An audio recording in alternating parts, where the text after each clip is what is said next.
everyone. Welcome to the show today. Today, we're going to interview a fellow Canadian, David Day, who is an artist, an illustrator, and a publisher, and has a long history in sketch cards, even longer than me, believe it or not. Welcome to the show, David. So nice. Thank you. Welcome me very much. So we usually start by going right back to the beginning. So can you tell me what sort of art, if you were interested in art as a kid, what kind of art you liked? What first? I had a great childhood. I go back to standing and watching my brother Gene draw for Marvel Comics back in 77, 78. And so I got to see him work on issue 18 of Star Wars On. And him and Danny worked together in the studio, and Gene was 15 years older than me. So I got to grow up watching him draw. I remember him working for the New York underground art comic scene with Robert Crumb. And I wasn't allowed to see those books because they had boobies in them and stuff. So I wasn't allowed to see those comics as a kid, but I could see, the covers on it and some of the stuff from it. So I got to grow up having that kind of a background of seeing artwork done. And that was always my show and tell in school. So, and then I started drawing. Lucky enough, I got all the samples and all the point it in the right direction with the tools and everything to advance. Your brother was your inspiration? My inspiration, I loved Hal Foster at the very first. Hal Foster, and I got introduced into, that was my comic book one, I liked him the most. And then I got into painting when I was 13. I got my first watercolor set, and I got and I liked it, but I couldn't achieve what I wanted to achieve, which was I liked the Frank Pizzetta and Ken Kelly artwork, because I got I was 12 years old, 13, and I got my first Kiss album covers, and it was just like, and my eyes just melted. It did for it. The bright colors coming at me. I remember being little and I loved the Iron Maiden covers. Oh yeah. Eddie and all the great. Oh yeah, those were fantastic. So did you go to college to study art or anything, or did you just go straight into trying to do commission work? Gene went to George Brown's in 70, 71, and at night he stayed at a friend of his that grew up in the same area, but went on to work for Sears doing catalogs and ads. Back then it was all black and white catalog. A tea kettle was done in an ink drawing and a toaster was done in an ink drawing. He learned more that year at night at Richard's apartment with him working on a job than he did in school, because there was no real schools back in 71, 72 for comic books or for graphic illustrations. There was just none. Now you have Joe Kubert and many, many other ones to help you with that.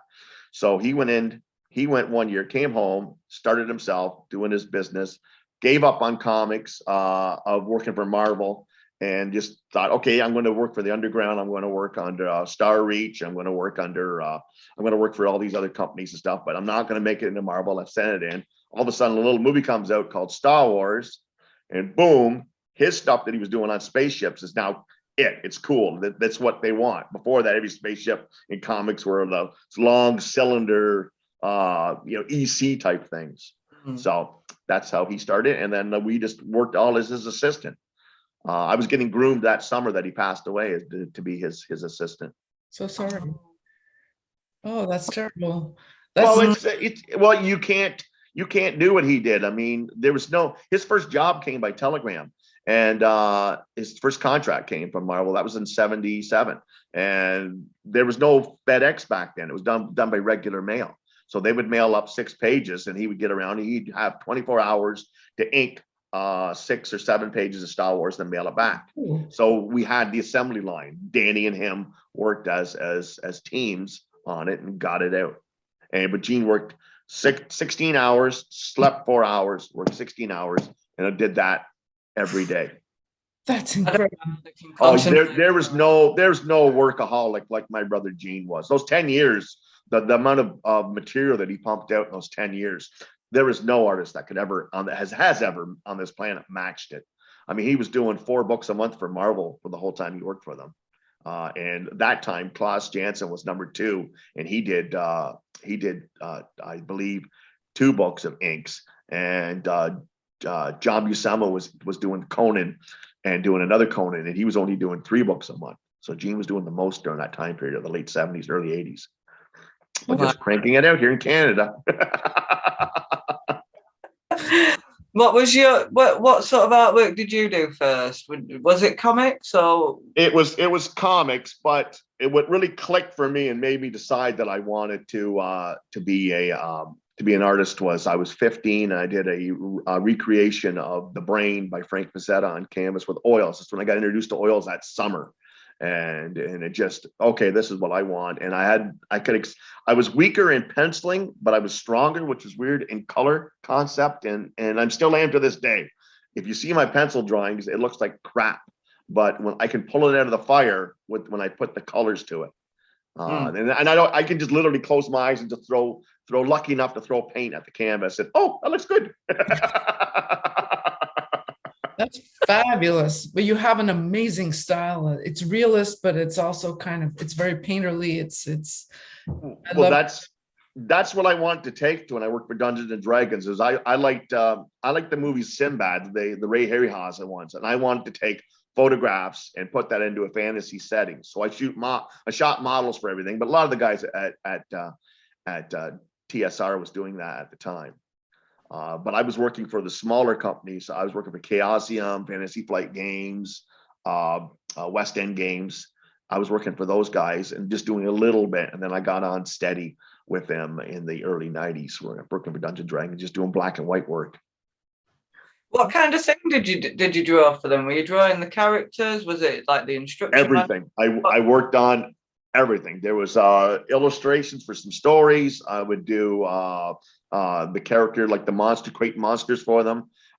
Create because you don't really create the players for them because everybody kind of brings in their own player to it. You just kind of give them a general player. So when the big thing is the monster in the illustration, you draw him and then you stick your usual, dwarf and an elf and blah blah blah around him to fight, to show everybody, okay, that's who, so they can visualize the scene when they're playing the game on it. Yeah. Do you play any of these games yourself? I have no time to play the games. I have no time. Everybody asks me that. No, I don't have that there. How did you manage to find your way into sketch cards through all that? I mean, it seems like it must be more fun to do what you were doing. Well, Randy Solvay, who owns Fantasy Flight, no, not Fantasy Flight, owns Fantasy Realms in Cornwall, a comic book store. He said, well, there's this new thing out and they're doing Battlestar Galactica. And I went, oh, okay, cool. I like drawing things that are based on photographs. Like if you look at my comic book career with Danny, we worked on stuff like Sherlock Holmes, Elvira, Star Wars, Star Trek, Freddy Krueger, Lost in Space, all these stuff that are based on real people they were. So we used the models and sheets. Back then, you didn't get as many photographs as you have nowadays with the internet. It would have been a lot nicer, but oh well. So we reused a lot of the photographs over again on it stuff. So we did that up, samples up, and did that. And that was in 2001, I think. Back then, you did 10 drawings and you mass produced each one about 200 times. And that's what was put into the packs. That's why you see some of my drawings that are exactly the same in pencil, and they apologize paying us the money that they paid, but that's all we can do. And that's all we can afford. How did you manage to force yourself to do the same image over and over and over and over again? That's the difference between a professional artist and a guy that just wants to draw as a passion. Is you got to force yourself some days to do things you don't want to do. Yeah. You got to get up, you got to go to the board and I don't want to draw this. I want to work on, a sexy vampire or whatever. I don't want to draw a car today, but you do it because that's where the pay is. Yeah, definitely. There are parts of every job that you don't like. So you kind of have every job. Pick your battles, I suppose. Pick your poison.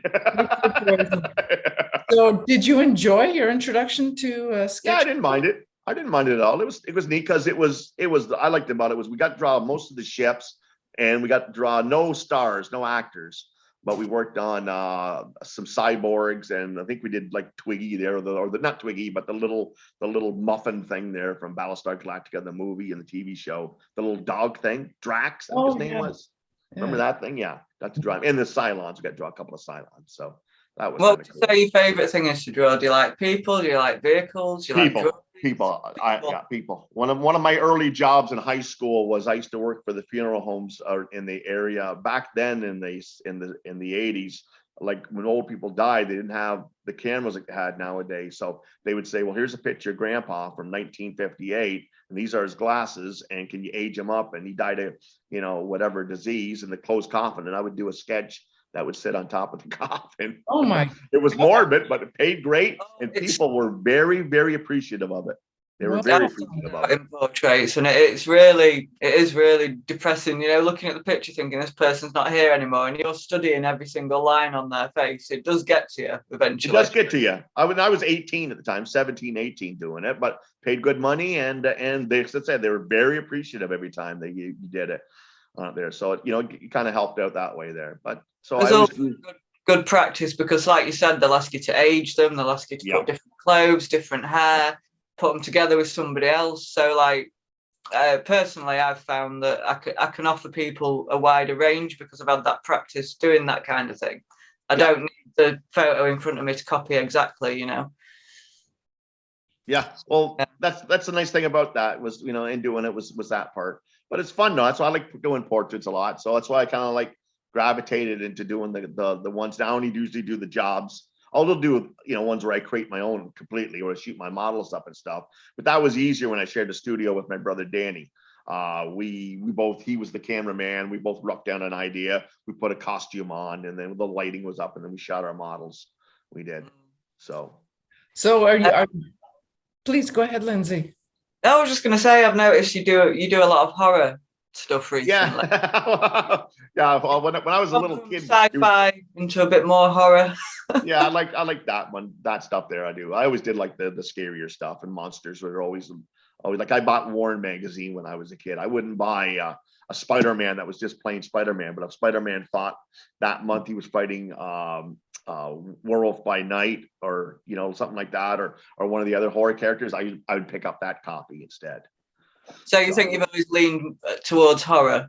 Always did. Yeah, always do. I always will. I saw that puzzle you did for Attic cards. Is it Nilbog? Yeah, that was that was I'll never do it like that again. And that is, I taped, was it 46 cards or 45 cards, whatever I taped together. I'll just do it on a big sheet of illustration, a board, and then they can print it on it there. I won't do it like that ever again. It's awkward to stop them shifting around, isn't it? Oh, it was terrible, because when you go across the background, I had to dab the paint. I couldn't go across because it would catch on the next card, and you would get like a lip on it of the acrylic paint. Oh yeah, harden up on it. Oh. Biggest I've done is 9, so I don't know how you managed to do that. I've been ripping my hair out. It wasn't fun. It wasn't fun. I wasted more time doing that. I did it for I did that one, and then I did the one for Richard, the 9 card that was done individual, and then the one I'm doing now, I just finished up a while ago for the other Richard. It is I did it on a big piece of illustration board, and the other two go, oh, they did so fast. Well, the reason why it was so fast, because it was simpler to do it on one piece. And then you cut it up yourself? Yeah, then they could print it. They could. I see. There's no like with the other ones. There's actually is the printed cards and the Nilbog, and then there's the sketch cards that you could get the original to it. There's no original on the other one. There's no original on the one I did. So are you still using the oils? No, acrylics. I got out of oils. I had to come home, and I used to heat it every night, the oil, because I paint in layers, glazes, and I heat it with a Black & Decker heater. I would, and cook it. And like Dave Dorman uses heat lamps from like photography. I used a Black & Decker heater. You plugged it in, it turned red. Well, you can't get them anymore. You can't get the red heaters. So that was becoming a pain. Stores now, when you buy a little space heater for a room, it heats up one little coil, and it doesn't get red. And it would cook the stuff, so I'd have it to work on the next day. I never painted with a stick. I never did. My brother Dan always wanted me to work on a stick, but I never did that. Paint with a stick. Yeah, Yeah. like And then Rockwell did and NC Wyeth did and all those guys. you But put it- they'd have a long stick with a ball on the end of cotton, and they would lean on it with their hand so their hand didn't get in the canvas. I've never seen that done. I'll have to have a Oh. look. Yeah, It's yeah. like grabbing a ruler. You Yeah. put like this, and then you can. Yeah. Then you'd work. Yeah, you'd hold it like that. You'd have it like this, lean it up, and then you work your hand on it. You'd hold on it, and you go up and down. So Now you your don't hand hand wasn't- does- Yeah, and then I Yeah. remember reading a thing one time about this artist, it was commercial artist, back in 1800 something. He must have had a flu all the time because there always was a fire going in his studio. No, you dummy, he was cooking his painting at night so he could get it done and ship it out. What kind of acrylics do you use? Because I use acrylics too, so I'm kind of I curious. use this latex or latex or something. Liquitex. Liquitex, that's it. Liquitex. I don't know the name of it. I used to go to the Very store. good. Yeah, I use that stuff. But I couldn't get nothing to like I tried acrylics back when I was a kid, and it was the devil's tool. I swore by it because I had to put so many layers on it. I'm used to oil. Oil, you can grab white and cover up solid black with it and put it on thick enough. Well, I tried that and it never worked. And then I realized, okay, if you grab white and throw a little color in it, it'll cover up black. It will. It does depend on the company of acrylics that you use, though, too. Like Yeah. I use acrylic, Liquitex sometimes, but there are a couple of the others like Golden or even Holbein Holbein has affordable, and they're a little bit more opaque, I think. Yeah. So Yeah. I don't know. Those are fun to play with too, and they have a consistency of oil. Just I don't know. Yeah. I like them. Well, Richard DeWolf, the one that taught Gene, he's now does fine arts, and he's into that stuff, the alkalines, which is the oil-based, water-based oil paint. I tried, but they're so tough. It's like clay. I don't know. Yeah, I he's maybe swore got by the wrong it. ones. Oh yeah, Yeah. I got the And then wrong. another old fellow I used to be friends with, Gene. He moved to Gananoque here years ago. He puts weird stuff in his acrylics. He puts stuff in to like stretch it out longer so it goes more like butter, and he puts other stuff in it to dry it up faster. Too much. I just use water. Much headache. I even stopped using linseed oil. I never use linseed oil when I paint it with oils. I occasionally use oils, and I don't use linseed oil either. But it's No, because it awful. and it won't dry. It never will dry. No. It never will dry. I mean, you can put a heater on it for like 3 years and it's still a little ticky, and you got to, mail it off to somebody to get printed. Yeah. I'd love to try oils. I'm not patient enough for it. Like you say, all the drying time and everything. Just when I first started painting, it was gouache I used, but I don't meet anybody who uses it at all. Well, they only use it as like, I find a lot of guys now will just use it as like the last layer to add like a magical spell, though. They'll add that onto the thing afterwards, because I find it can fade off really well with it. Acrylics are terrible to fade off as a magic spell. You have to have a really fluffy brush at the end to get that little to fade off bit, or else you get like streaks in it. Oh yeah, that's right. I've never tried to paint a picture. Have you ever tried a mixed media painting? So a little bit of this. Yeah, I've done a little bit, but I like Dennis Bove. He does a lot of used to use a lot of pencil crayons. I noticed in his stuff, and I've used a little bit of that. And when I did some of the Kiss cards a little while ago to get the guitar strings on it, you can't paint that long of a guitar string with a brush to look natural. You can get it, but you're better off using the pencil crayon on it. Oh, Great. Yeah. And they go very well on top of acrylic, I think. Yeah, not so much on oils. No, no, no. very good on acrylic though. They'll work though. They will, and they're good if you're doing a science fiction background. They are to get you like circuits and stuff like that and other things to do. I would have never thought to use them with acrylic. I'll have to try that. Once the acrylic is nice and dry, the pencil crayon. Well, I have, what is it I've got? I don't even know. I think it's Prismacolor or something, and then they go really well on top. They do crumble a little bit, but if just you just sharpen it up, you blow it off, and it's fine. And it works really well. You can, you can have a ton of. Specific paper you like to use? What's that? Paint? A specific paper you prefer? Oh, I'm glad you brought that up. I was just thinking. I started off, everybody I think started off in the 70s painting on illustration board. Remember that? And it's that cold, you can buy it at any art store or any dollar store, you can buy that. Well, I was painting everything on it. I had like my 30 paintings I'd done at that time. And I went off to a company and they said, "Oh, looks great. Can you peel that off?" And I went, "Pardon?" can you peel it off? Because how we print everything now is on a drum. I went, oh. So I had to go out and find this thing called canvas paper. And it's for guys that do sketches outside. It is oil painting sketches or watercolor sketches outside. So I painted most of the Sherlock Holmes paintings all on the canvas paper, but they tore really easy if you got it caught on something. Like I've lost a couple of originals that got tore on it and stuff. So then I went into working on canvas, pre-sketched canvas on a board when I was doing the oils. And then I would take it off the frame and I'd roll it up. And then I was going to the point where I had to shoot a transparency and send that to the publisher.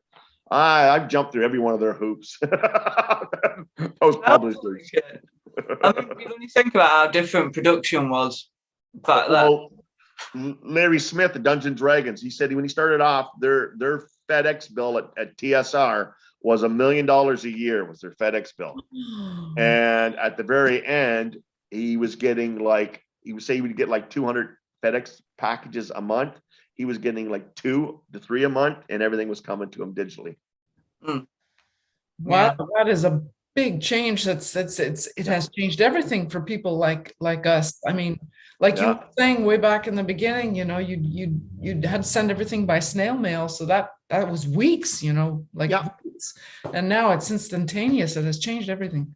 Yeah, I went from snail mail, regular mail, getting the cover okayed, rough drawing, being told, doing the rough, sending it off, getting okayed, finish, sending the mail it off, and then going into faxes, and then going into shooting.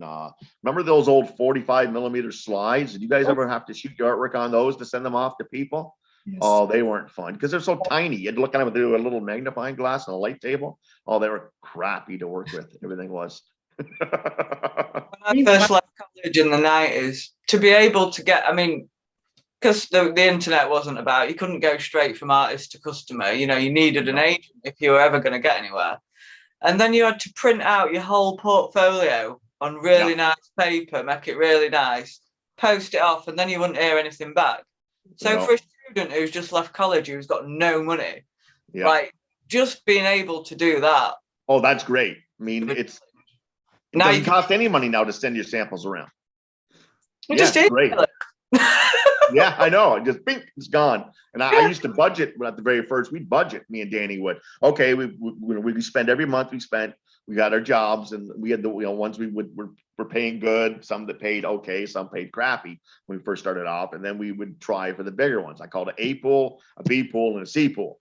And then we would we budget out every month, mail out 20 packages and see what's going on. And Gene did the same thing. He used to go out every day. He mailed off. He did a black and white fantasy drawing, a black and white horror drawing, and a black and white whatever kind of drawing. He did the third one would be comical to being because back then ducks were really popular for some reason for a while in the 70s. Howard the Duck came out and everybody had to have quackers and everything else was all around. Everybody was doing a duck character at the time period. So he would do stuff like that, and he would mail it out and then get rejections and stuff back and get accepted and everything else. But yeah, now just click boom, click boom, click boom.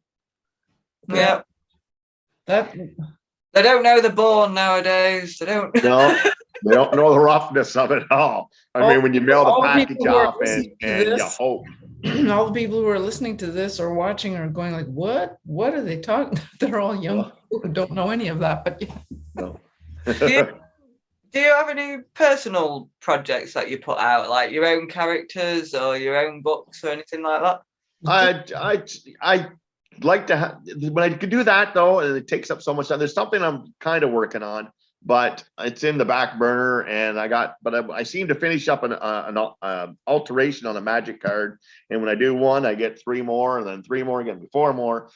Can't bitch about it, can't complain about it because it pays the bills, but it gets further and further away from doing those ones. Yeah, I don't really have the, So you're not planning, pardon me, you're not planning on publishing anything of your own, like semi maybe next year and stuff on it, but I can't even think about that until Christmas. I got private commissions to do up till then. So you're pretty much based with commissions. That's pretty much your main. That's a lot of it right now. It's the magic stuff. Mostly it's altars. I just got introduced to the world of altars about a year and a half ago. And I do like tons of them. May I ask what altars are? No, you don't. You can ask that all you want. Or Richard asked the same thing. What was an altar? Basically, you're destroying a card. Is what you're doing. You're grabbing a bubblegum card, a magic bubblegum card, and they're asking you to paint on that scene, paint Baby Yoda, or paint a golem, or paint whatever they want on it, and it makes it personal for when they're playing the game. So, but you're basically destroying a bubblegum card is what you're doing. I mean, 20 years ago, somebody would have slapped you in the head for doing it. But nowadays, it's incredibly popular. Okay, I've never heard of that. I've learned something. That's an altar. I'll show you something if you don't want to pop away. I'll be right back. Okay? Absolutely. An altar. Well, I know that back in the day, people probably still do it now, but they used to get you to draw their D&D characters. So Okay. they had a physical representation for when they were playing, you know, because before you've drawn it, it's just in the head what it looks like, you know? Yeah. Here's a mountain I did, and then over top of it, they wanted a an acrylic? altar of him. Of Darth But Maul, the yeah. paintings in the background there. Is it acrylic? Yeah, acrylic on there. I just prime it, pencil it, prime it, and then paint acrylic over top. Acrylic goes on anything. It's amazing. It sticks to anything. It's plastic. Oh, that's amazing. Oh, that's Just cool. do the altars on it there, and you're defacing a bubblegum card is what you're doing. But they love it, and then it gets put in their deck, and then I don't spray it with any lacquer over top. Oh no, I just put it in a plastic sleeve. I spray all my stuff. I'm afraid that the spray might make it warp on these, because these cards are really Oh, thin. they're thin. Yeah. They're not like they're even thinner than a pack of playing cards. Really? The magic cards are, yeah. Okay. So, I didn't know that. and I just sold a repaint of that mountain 2 nights ago, and that's a big thing in Magic World is repaints. You keep once a year, you redo the thing over again. My Wow. God, it works, eh? So you pretty much. Go I ahead. just want to know what kind of primer you use. Just a crappy old white one, you know. I don't know, just a crappy old one. I just can't believe how good that looks, acrylic on them cards. Oh, it's acrylic. It sticks to anything. It sticks. You I can just imagine it sliding around everywhere. You know. use acrylic on anything, and it will work. But the trick is Except for wood. let it sit. Well, I mean, when it you will paint work. when you prime it, you let it sit overnight. When you lay down your base coat, you let it sit overnight. Yeah. Then you can take and you can do your highs and your lows, lights on it and everything else the third day, but you let it sit. It's got to cure. If not, I find it gets a little bit, you know, the water can lift the acrylic up off the card, because the card has a wax on top, right? Like most cards do, because you're painting on it, you know. Tacky if you've not given it the time to. No, they won't get tacky. It won't get tacky. It dries on top. It doesn't dry underneath. The acrylic doesn't. And I don't put it on that thick either, but it just 24 hours, then it's good to go. And then you go from it there. Very And nice. there's a whole world I found out about. A guy called me up and said, "Can you do an altar?" And I went, "What the hell's an altar?" And he sent me some images, and I went, "Oh yeah, I can do that. Sure." So yeah, no problem. I'll do that. And then I went, "Okay, I guess I gotta do that." So Wow. So your participation in the world of sketch cards is pretty minimal these days, I would imagine. yeah, I only work with I used to be a lot more companies, but I know because I like to do. I found if I can do the job and get it out there and get it done, like I did. I go back to go and do it with ink and watercolor, and I've done it with you know kind of a soft watercolor, and then kind of went into doing crappy acrylic paintings, and then I do a little bit more detailed ones now on it. So I need the time. I have to have the time to work on it. So I end up I only work for, like, say, mostly the smaller ones, because they give you lower numbers, higher artist proofs. And I find a couple of the companies, their money is not much off of working for tops or on the artist proofs. It is like some of the smaller companies. No, there's some projects I worked on. I'm never going to sell my APs. They're never going to move. They're never going to, because it's just not, the audience isn't there, you know. But It's like when we're saying earlier, like you know, not having any time to do your own stuff. It's like it's spend all day drawing and doing commissions and painting, and then by the time it gets to the evening, whereas if you're working a regular day job, you'd be enthusiastic to get there and do that in the evening. But we're just worn out, aren't we, after a full day? We honestly are. And my fiance noticed that when you're an artist, you're not physically tired, but you're brain dead. You're completely, you're like, what's 2 and 2? Let me think. The amount of times Ingrid's tried to talk to me about something, I've been like, not today. It's not going to happen today. No, it's not going to happen. Nothing's going to get in there because you use your brain is your brain, and your hands just secondary. It's your brain that's doing everything. And you're constantly learning new things and constantly having to figure things out, constantly trying not to forget anything, constantly trying to see what you're doing. Yeah. Oh, yeah, on that one all. But I got to admit, personally, I wouldn't have any other job if I didn't have to. Do you love your job? I do. I walked away from it after my divorce. I went a little cuckoo there after my divorce, and I walked away from working with Danny. I'd gone as far as I could working with him. I needed to get on my own to branch out. I felt like George Harrison had to leave the Beatles to make it for, to spread his wings. And I was doing that. I was tightening up Danny's a lot of his stuff. Danny's a great artist, and he gets you a page done every day, but it might be a great page and it may be a crappy page. It's a spin of the wheel. You don't know, because that's just the way life is. And I would tighten it up for him. He got looser and looser the more that he worked. So I'd come in and tighten up the pencils on it. But what can you talk a little bit about Wizards of the Coast? Yeah, I can talk about everything. How did you get into that? They were bought out. They bought Dungeons and Dragons, TSR. They bought them out, and they were on the West Coast. There's a little card company. They produced the Magic, and they came out of nowhere and became very, very successful in the matter of about 7 years. And then they bought them out, and then Mattel bought Wizards of the Coast out. Because I know I was getting paid for a year from the West Coast. Then all of a sudden now I'm getting paid from the East Coast. And my art director, Paul Jaques, he was an art director that I had when I worked at Dungeons and Dragons. He got put into there, and then I started working. He said he brought some of the Rolodex over and said, "Would you mind, doing something?" I said, "Sure." So I did a couple, and then I left the Magic to go work on Harry Potter, because that's what I really loved working on it. I did a crap load of paintings for them that never even seen print.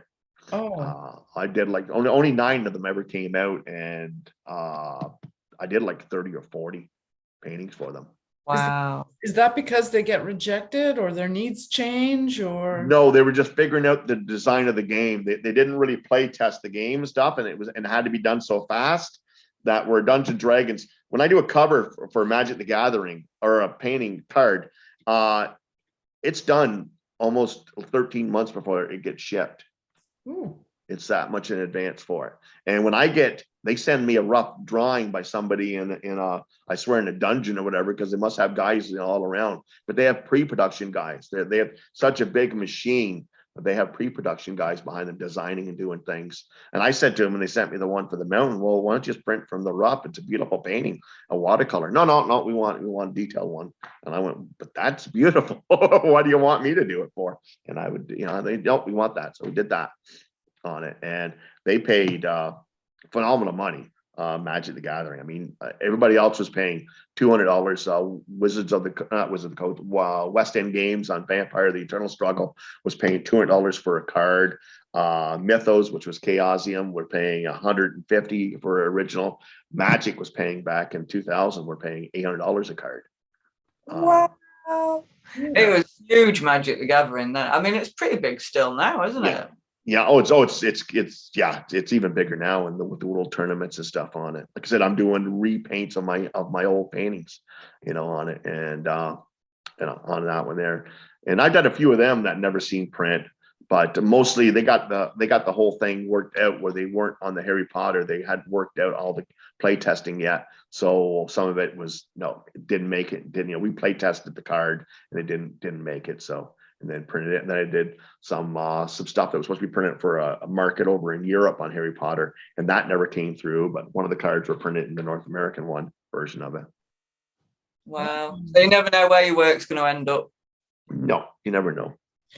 I did the one I did a Vampirella painting for Dynamic Entertainment 2001 that didn't see print until Tom Brygen printed it in 2012 in the set, and I was like, oh, I haven't seen that painting in forever. Stuff on file, we might be able to use that. On files, yeah, it's on files. Well, the Harry Potter stuff, they paid us extra money when we did it. We got $1,200 a card, and because the originals were kept, and they're still kept. All the originals to Harry Potter are kept in a warehouse at the Universal Studios. Really? Somewhere down there. Yeah.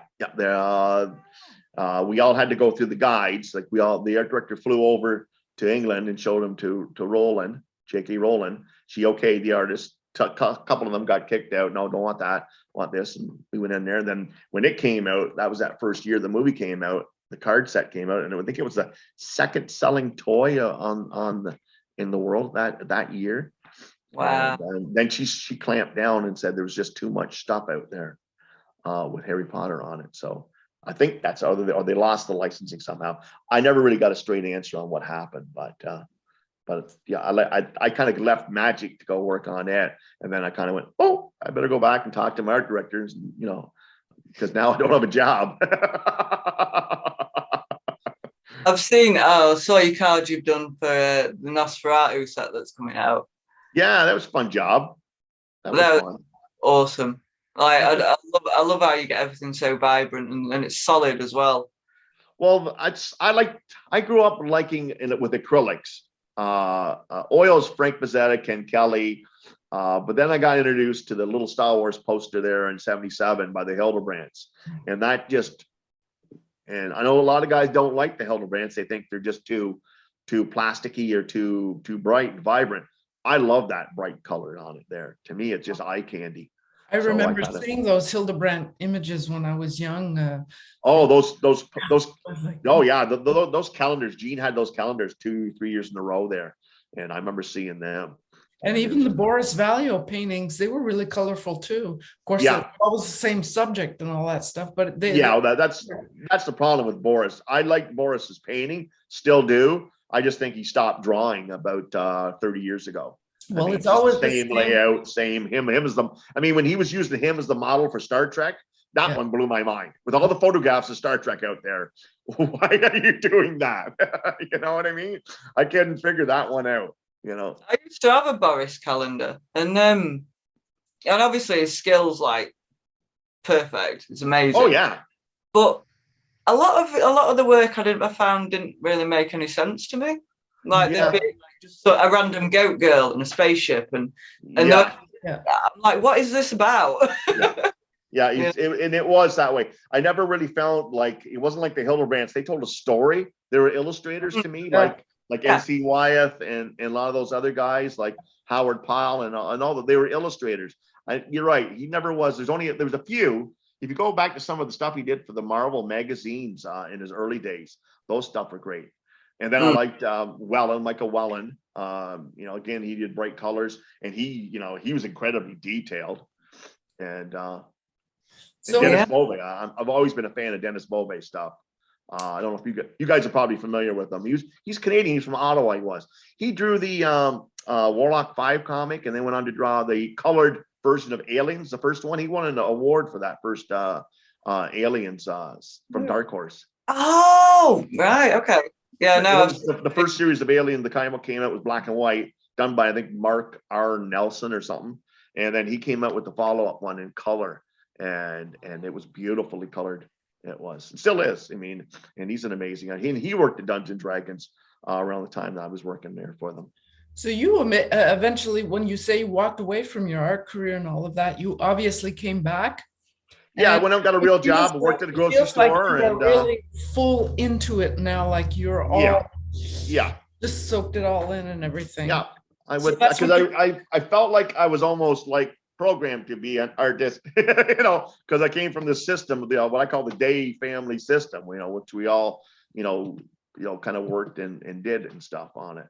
So I kind of felt like it, and then I went, well, it's because It's a lonely job being an artist. People don't understand that. I mean, we have the worst Christmas parties on the planet. I talk to the cat talks to me. How you doing? It's one of those things at the Christmas party. It's not very good. And I like to talk, and I'm a social kind of guy. So I thought I heard a cat meow earlier. Yeah, well, it's right there, but that was the nice thing about working with Danny, was there was the two of us always, and then Gene had that too. He had the somebody to bounce ideas off and stuff. The biggest eye opener for me was when lockdown hit and my life didn't really change. No, I was like, Yeah. This is not good. You need to get out more. Yeah, you do. And I try to get, like, leaving Lori will come home from work and she'll say, have you left the house today? Did you leave the house yesterday? And I was like, no. Well, then how about we hop in the car and we go for a ride and go to the mall or something like that? See, Well, I've started doing Comic-Cons just to get myself out and about and meeting people, and Yeah, well, those are a great way. And I just did my first one in like 12 years here this spring.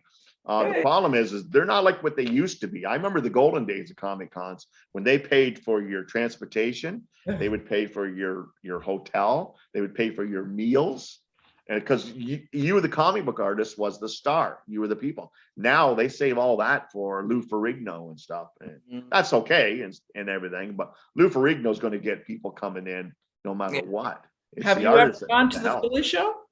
What's that? Have you ever gone to the show in Philly?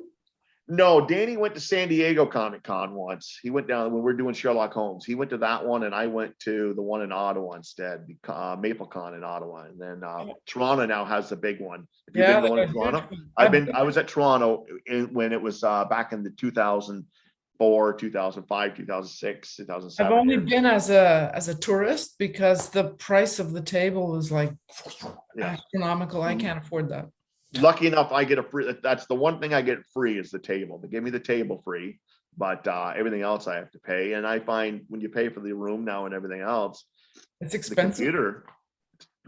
Richard Park says it's true. It's all, most of it nowadays. You don't need it. You have the computer now. But it's nice to go out though and find if you like what you're doing. I did my first real one last spring, and I gotta say it was worth doing, and it is great to meet people who get what you do. It is nice for that. But I mean, so what's your plan for the future? Do you plan to stick with this? Do you? I'm not going to I tried the fine art thing for a little while there after when I got back into it and stuff, and it's not really me. You get instant, like, why do a fine art picture is what I thought. Okay, I thought, well, yeah, I'll do it.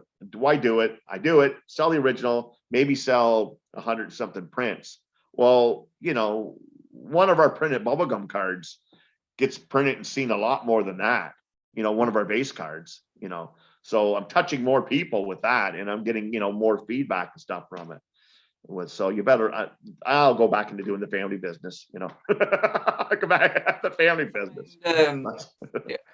Try, being honest with yourself about who you are and what art you actually want to do. For the longest time, I wanted to be, like a comic book artist with the bulging muscles and, I just wasn't good enough or fast enough. But then when I finally accepted what kind of art I'm good at, I do really well now. And it's that's being myself, That's what I asked Gene when I was a kid. I said, how do I become the most popular comic book artist on the planet and stuff? And he says, you don't know. He says, well, yeah. I said, yeah, if you study the right person who's popular and stuff, then technically I thought in my mind, then you should be able to figure out the equation. If you studied Todd McFarlane and Jim Lee, then, you should become, they're the most popular guys. But there's always variations though of who's popular and who's not, and styles change all the time. Like John Byrne was the most popular comic book artist who drew comic booky, what I call comic booky. You have Alex Ross who draws realistic, but you always had the realistic guys doing comic books. You had John Severn. His faces weren't real, but all the clothes and all the weapons and all the tanks and all the machinery was very real on John Severn. Same as Russ Heath. you had that. And then you had the Warren guys who drew. Al Williamson always drew from photographs, and then he would, did it on that one there. So I kind of went into that avenue when I did comic books. I went to the more realistic one on it. And that's what I've always kind of done for it, was leaning, because you just got to shoot a model and bang and set your lighting up and go from there. I was so inspired by Hal Foster. He did I think it was Prince Valiant comic years ago. Yeah. Like it was the one comic that was in the papers that I was like, I can't wait for Saturday because I had to look.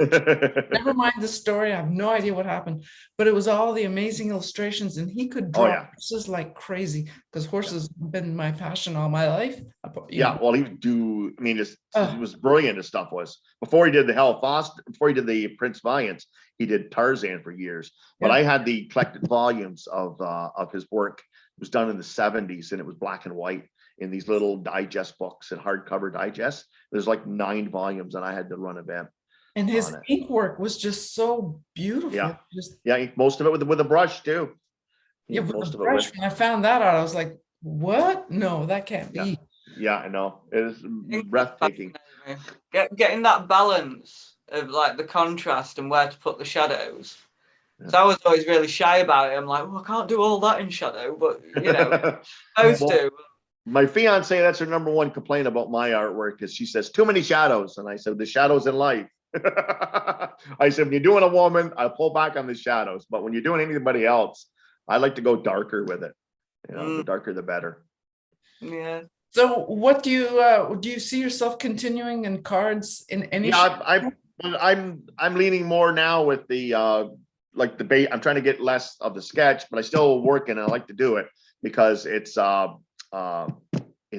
just, to me, it's a relaxing project. You don't pull your hair out when you're doing a sketch card.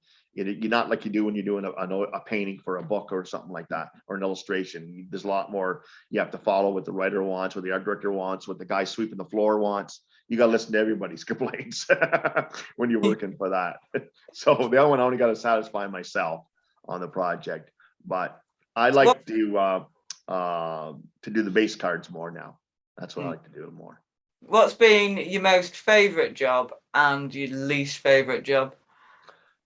Oh, my most favorite, I would have to say, would probably be Harry Potter. I liked working on that because it was just, I treated it, I wanted to do it realistic, and they said no. My first card was more realistic. They said no, base it on the book covers that were coming out from the American side, because we had HarperCollins. They had somebody else. You guys had somebody else in the States that was doing it down there. They had somebody else in the States. Based it on those ones, which were the more cartoony, done with oil pastel and stuff. They were kind of based it on that. And I didn't want that, but I like working on Harry Potter though. I like working on it a lot. Probably my least favorite. The one that's made you want to tear your hair out. If it's any one of those, it would be working when I worked for Marvel. It would be working when the penciler didn't give me anything to work with. Like one page, I literally stared at me and Dan did for like an hour and a half. We worked on everything else, but the splash page, I said, either this woman is melting or the building's melting or there's what's going on here. And we couldn't figure it out. And I called the editor up and he said, oh, there's a blast. I got the writing here, and there's a blast coming through, blasting the building out around the woman in her house or building on it and stuff. And I went, oh, that's what it is. Okay. Wow. So that's got to be hard work. So did you do the extra penciling, or were you doing inking as well? Yeah, we did the extra penciling on it and stuff and tighten it up. You do that sometimes. A couple of times we did it. We complained, and you get paid. You ever see it on Marvel when it says penciler, blah blah blah, embellisher, blah blah blah. And if you do it embellishing, that means you're doing the pencils and inking it as well. Right. Okay. Wow. So do you think it's still, in this day and age, do you think it's possible making a living as an artist in one form or another? Oh yeah, for sure on it. It's just you set yourself up. Gene gave the 5-year plan, the 5-year plan he gave himself, and he was making a living even doing the underground comics, doing it before he went to Marvel. He was making a living. But I'm spoiled. I live in a rural area. I don't live in Toronto.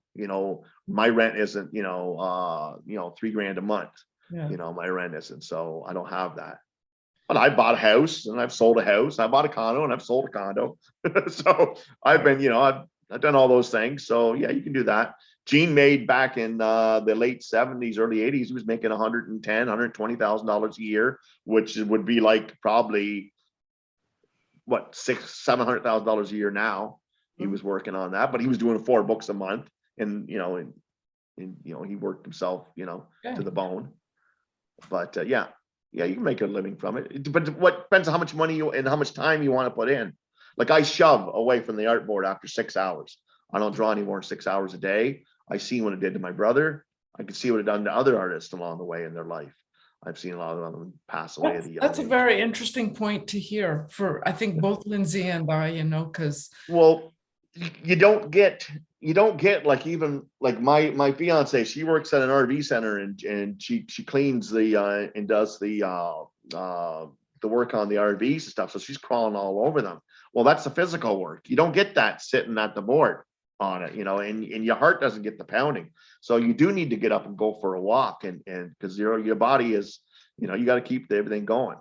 Well, you get numb legs and everything, don't you? If you don't. Oh, you get everything on it there. Bit of exercise. Well, one guy was just, I don't know if you guys read that somebody was complaining about, they just started doing sketch cards steadily, and now his arm has gone numb, or his hand has gone numb. Is this normal? And I said to the guy, no, it's not normal. You need to see a doctor about that. Yeah. Getting a callus, yeah, that's normal. Danny had calluses all over his fingers. I get a bruise on my elbow though, from leaning on the table. Touching the board, he gets a little sore. It does. I've had that one too. And I used to get really bad shoulder aches when I was inking all the backgrounds on, when I was doing Spider-Man over the city flying around, and I had repeatograph, and I had one of those set squares, and I had it on the board, and I was, drawing every little window pane in the background. I used to eat Robaxacent like it was candy. So it does make you chuckle when somebody says, "Oh, I wish I could sit down all day," and you're like, "No, you don't. No, you don't. You really don't." No, you don't. And like you said about going to the cons, you get nowadays with this computer, you can touch people and get feedback a lot more. I love it. Go click, send it off to my publisher. He gets back within 5 minutes and tells me he likes it or hates it or whatever. And that's great now. But before, you didn't have that. And now you get, you did need to go out to see even if your ideas and your work was going over with the people. You didn't know. You think it's going over. Hey, you think you're great, but who knows what the artist or the people might think. They may say, you're terrible. I've found a completely different audience at cons than I have online. I took some old work with me the last con I did, and people absolutely loved the character, and that's all they were going on to me about all day. I just had these old business cards of it. And I thought, well, I've got all that work sat there. So I brought out a book, because I thought, well, but nobody's ever been interested in it really online. But face to face, they were all over it. So I thought, well, I'll write it. But you're absolutely right. I had similar experience when I went to the con last spring. There were people who were interested in things that I never got any feedback on when it was online. Yeah, it is that one. I know what you mean. Like I brought up an unfinished painting, and I got maybe 2 comments on it, but I got like 1,000 comments on the Magic, the Ultra I was working on at the time, and I'm just working on doing it because it was so small. People were just like, "Oh, look at it, the tiny it is," one of those kind of things. And I'm like, okay, so that's okay. That's what they're, I guess you don't see that every day. Well, sketch cards are not really, trading cards, but I mean, sketch cards are not really all that well known in Canada. No, and Kevin Boyd, who does the big cons here in Canada, he remembers me from back in the old days working for Marvel stuff.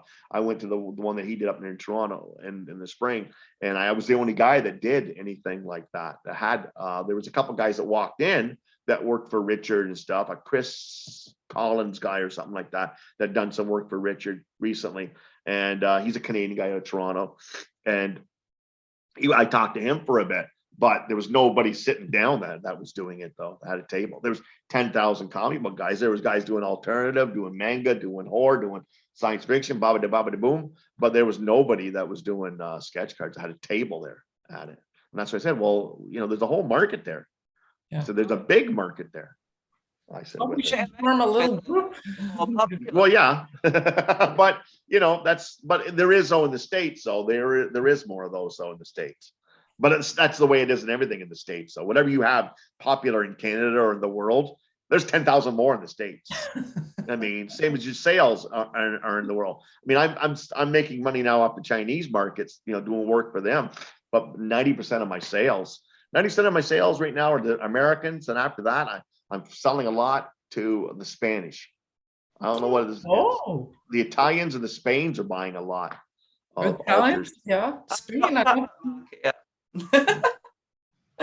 Uh, Do you find that customers from certain countries go for a certain kind of theme? Are they more into No, that I've never really found, because I got lucky enough to work on some important projects. So, that's what that was there. When we did Sherlock Holmes through Renegade Press for like 3 years in the 80s, we were doing that. And then I would branch off and I would work for the underground role-playing game companies, what they call RPGs, role-playing, which was Chaosium. I worked on Alric.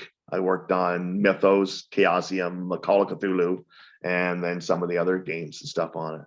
So those ones aren't as popular.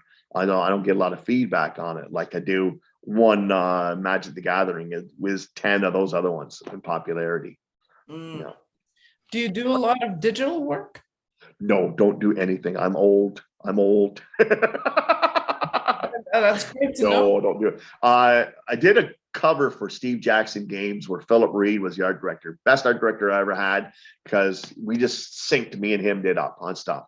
And I would say, I want this, and I would do it. And I said, I can add gray wash to it and do it, but I can also just grab it on a photocopy and just add some gray wash to it. And then you can, tweak it on the computer, moire it and everything else. And that fades in, fades out. And I did a painting for them, and they wanted like the scene from Star Wars where they're all sitting around the console and the solar system, and they're all, it's the atom symbol on it. They're flying around. Well, I could paint the atom symbol, but it's going to take a lot of time, and it's never going to look as good as if you do it by computer. So I said, I'll paint that. I have the light coming off everything on the people blue, make this, the atom symbol in blue, and then it all works out, or teal, and make it off there on it stuff. So he just stuck it in there, and it worked great. So you're fine for like doing your part of the thing, and yeah, I don't mind. And able to imagine. Oh, okay. Well, you can't work for a comic book company unless you do that. I mean, you're only one piece, whenever you do it, because there's a machine behind you. Like when you do a cover for Marvel, you send them 3 layouts, an A, a B, and a C, and then they pick it out, because there could be another that month. There could be another cover that kind of looks like that. So there's an actual cover editor, and he'll edit the covers, and he'll say, "No, we got something like that already." And it was John Romita Sr. that was the editor when I worked for Marvel. He worked on Spider-Man right after Steve Ditko. Okay. So he was the editor on it, and his son is the famous son, John Romita Jr., who created Kick-Ass, the movie and comic book. So he did that one. Yeah, he did that one. Yeah, he did that. He created that. His son did, and so you have that. And then there's a guy at Marvel whose his only job is to if you notice, if Spider-Man has Wolverine in it, Wolverine can only be in his comic book as well as their own, and there's somebody editing that. So you're only just a piece of the cog on a big wheel. Even when you're inking a book, or like even when Gene was writing it was inking and penciling Master Kung Fu, him and Doug they were just a cog. They had to find out when they had a guest star from somebody. Well, we better go see if that character is at some other book this month, because we can't use him that month. He can't be in 2 books a month. He could be in his own, but he can't be in a guest star in something else. Yeah, it's non-stop comic book world, isn't it? Yeah, like Yeah, like you said,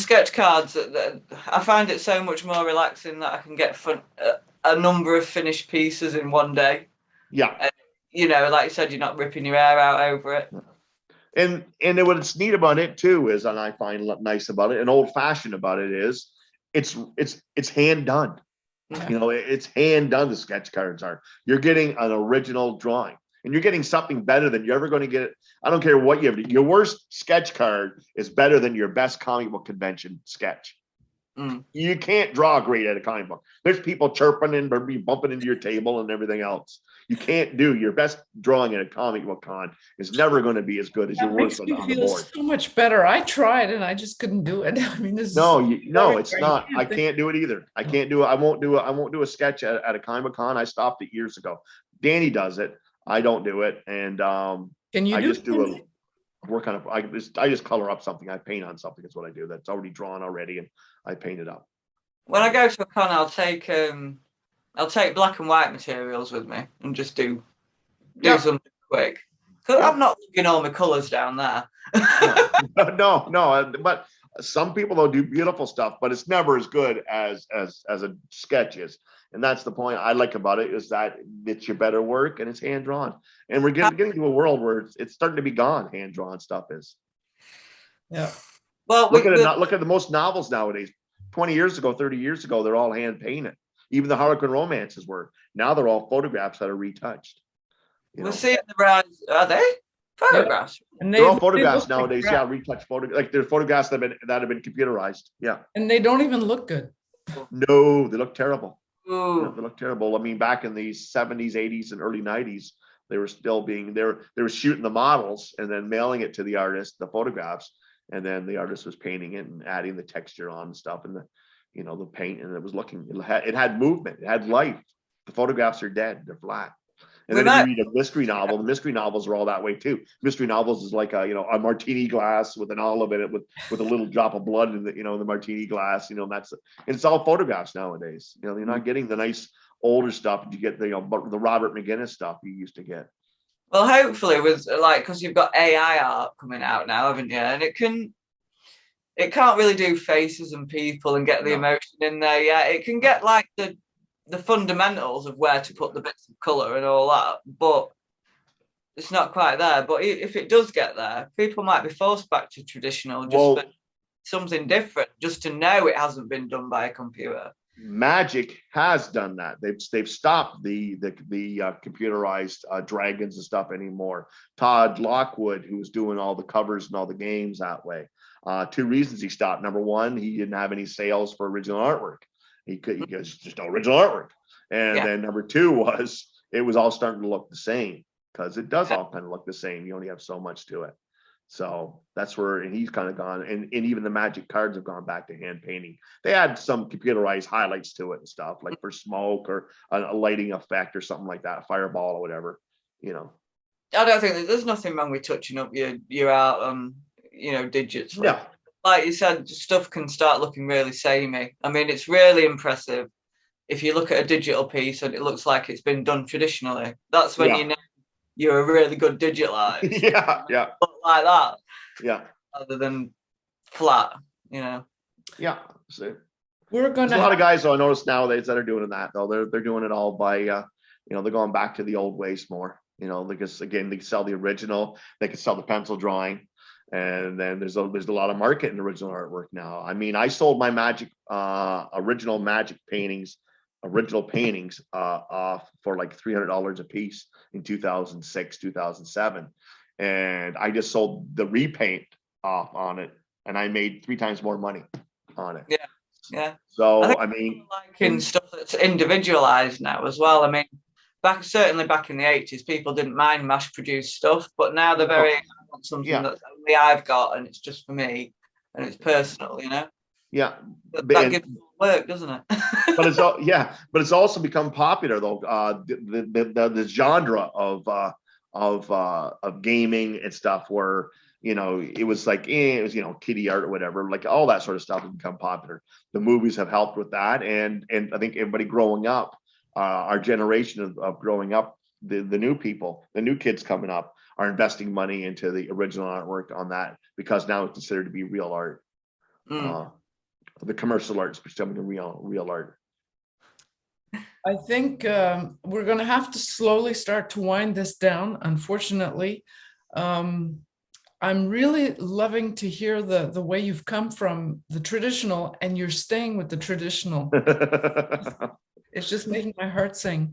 Well, I grew up seeing all that. So, that's that. I mean, my brother Gene smelled of 2 things: Indian ink and old books.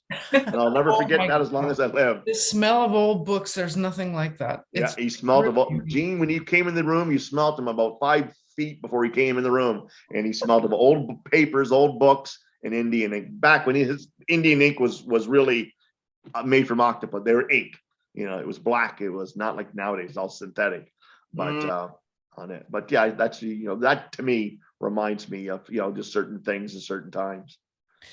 Lindsay, do you have anything else you would like to ask? I don't. I could honestly chat to you all day, David. It's been so.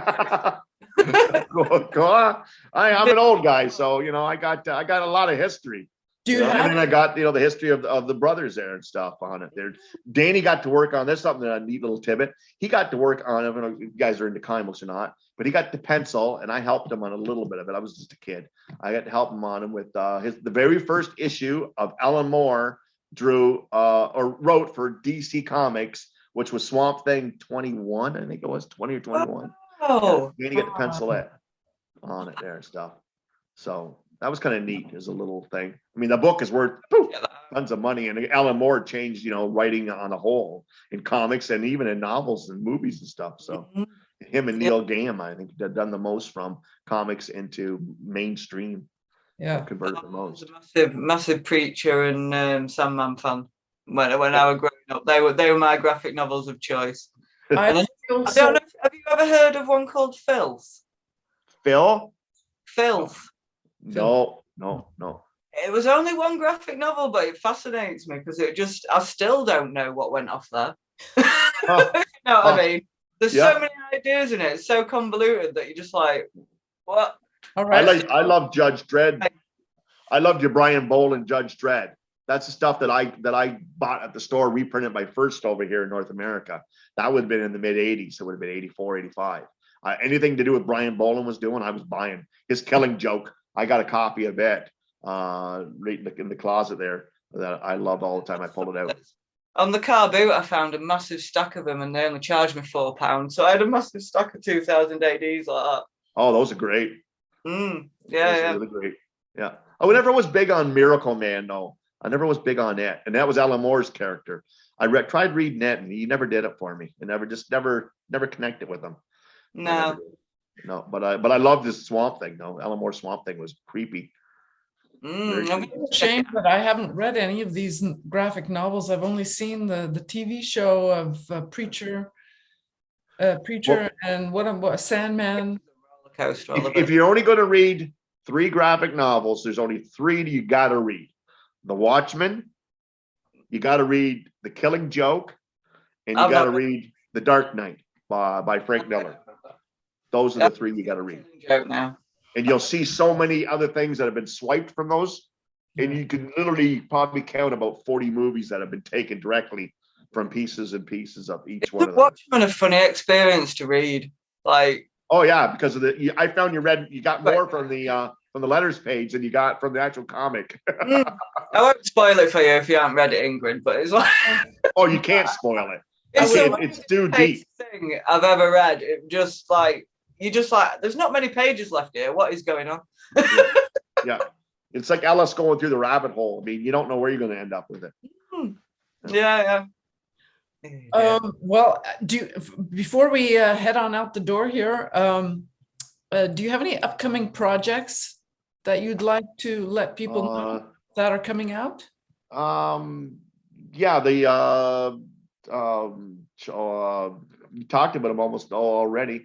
There's the double drive-in theater thing from Richard Fox. It's coming out. Okay. That's the Horror Express and the Satanic Rite of Dracula on it. Okay.